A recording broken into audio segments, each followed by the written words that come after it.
Cette application va vous permettre d'utiliser votre ordinateur et de jouer aux jeux vidéo, quelles que soient vos capacités physiques, et elle est déjà disponible.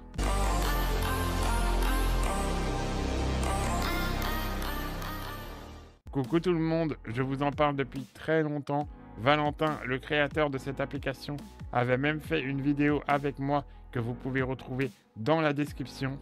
L'application Playability est enfin disponible pour tous. Avant de vous la présenter, quelques petites précisions.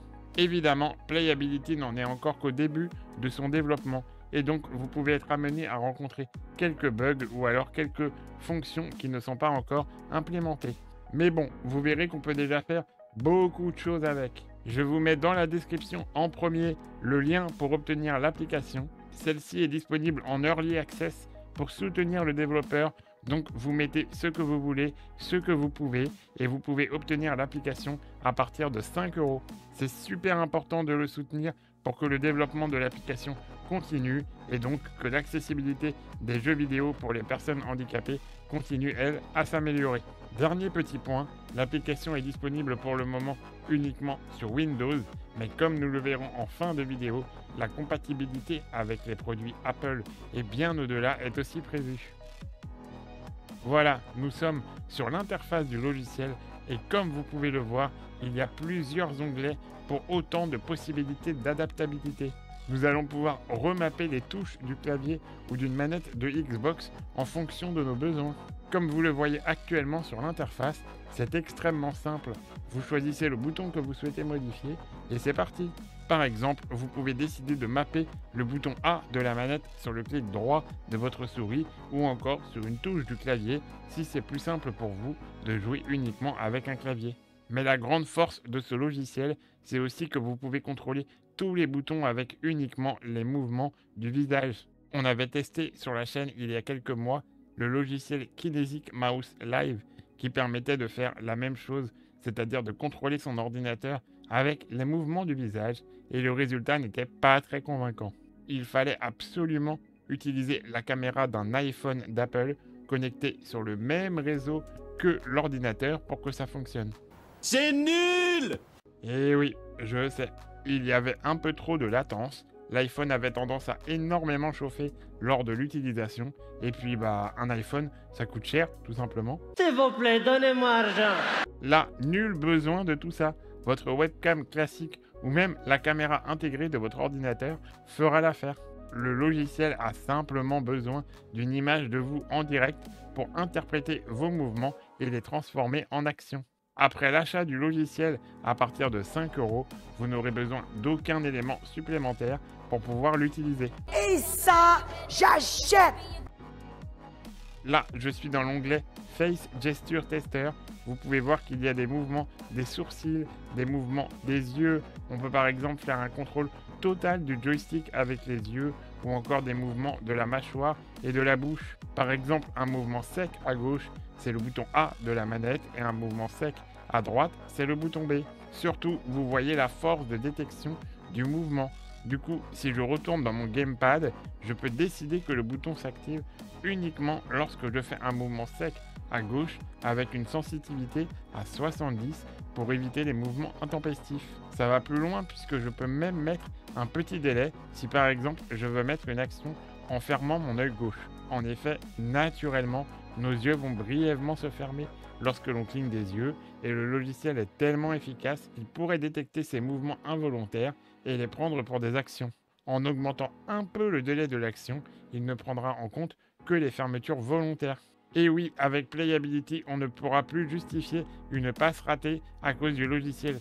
Plus d'excuses. Tout ce que je vous montre avec l'onglet Gamepad, vous pouvez aussi le mettre en place dans l'onglet Clavier si vous voulez remplacer les touches du clavier par des mouvements au visage par exemple. C'est d'autant plus pratique que certains jeux fonctionnent uniquement au clavier et vous allez pouvoir y jouer malgré tout grâce à Playability si vous ne pouvez pas utiliser votre clavier comme c'est mon cas à moi. Je vous vois venir les joueurs de FPS en rajoutant des actions au visage pour être encore plus performants. Bon alors d'après vous, c'est de la triche ou pas? Dites-moi dans les commentaires. Il y a plein d'autres options de l'application que je n'ai pas mis en avant dans cette vidéo, donc vraiment n'hésitez pas à l'utiliser et à l'essayer au quotidien, même si vous n'êtes pas une personne handicapée. D'ailleurs, ça peut être super fun pour tout le monde de jouer avec son visage. Vous allez pouvoir créer des profils de configuration en fonction de vos besoins dans certains jeux. Comme je l'ai montré dans une précédente vidéo avec mon quad stick, moi par exemple j'ai un profil d'utilisation classique sur internet et après un profil correspondant à chacun de mes jeux préférés. Encore 3 éléments super importants de playability que j'avais envie de mettre en avant. D'abord la fonction Mouse Motion qui va vous permettre de convertir le mouvement de votre souris en joystick. C'est de cette idée que tout le projet a commencé. Essayer de convertir les mouvements de ma souris en joystick et c'est désormais possible. Là aussi c'est très simple, vous allez dans le gamepad, vous choisissez le joystick de gauche ou le joystick de droite en fonction de vos besoins et vous allez pouvoir le contrôler avec la souris. Mais comme vous pouvez le voir, il y a aussi la possibilité de le contrôler avec la tête entière. Ainsi, si vous avez la possibilité de bouger un peu votre tête, vous pourrez contrôler le joystick avec des mouvements à gauche, à droite, en avant et évidemment en arrière. Dans un FPS qui nécessite forcément d'utiliser les deux joysticks, on peut imaginer par exemple contrôler le premier joystick avec sa souris et le deuxième joystick avec sa tête. Dans mon cas, j'avoue que j'attendais énormément le contrôle du joystick avec la souris et pourtant je préfère le contrôle avec la tête parce que je trouve celui-ci vraiment super simple. Et puis techniquement, on peut dire que je fais un peu de sport du coup quand même. Quand Playability sera discipline paralympique, vous ne pourrez pas dire que je ne vous avais pas prévenu. Allez, un tout dernier élément que j'avais envie de mettre en avant, c'est la fonction Additional Gamepad qui vous permet de connecter les solutions que vous utilisez déjà à Playability. En effet, on peut voir Playability comme une solution universelle ou alors comme une solution qui vient en complément de ce que vous utilisez déjà. Ainsi, dans mon cas, je vais par exemple pouvoir utiliser mon quad stick pour les boutons et le mouvement de la tête pour le joystick grâce à Playability. Il vous suffit de connecter la solution qui est la vôtre au quotidien à Playability et vous n'avez rien d'autre à faire, c'est parti. Encore une fois, le logiciel n'en est qu'au début de son développement. C'est une raison de plus de le soutenir dès maintenant pour que celui-ci puisse continuer dans les meilleures conditions. À terme, il y aura aussi peut-être la possibilité de contrôler certains boutons via des sons ou encore de contrôler sa domotique grâce au mouvement du visage. Et enfin, Valentin a pour but final de commercialiser une clé USB qui fonctionnera avec votre téléphone. Ainsi, vous aurez la possibilité de jouer avec votre visage sur n'importe quelle plateforme.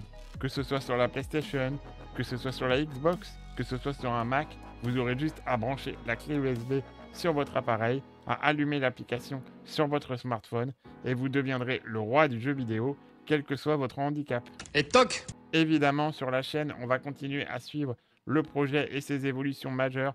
Donc si celui-ci vous intéresse, n'hésitez pas à vous abonner pour en savoir plus. Aussi, si vous souhaitez que je vous fasse une petite vidéo tutoriel de configuration du logiciel, dites-le moi dans les commentaires. En attendant, amusez-vous bien si ce logiciel vous permet de pouvoir geeker à nouveau. Moi, je vous dis à la semaine prochaine pour une nouvelle vidéo. Salut, salut!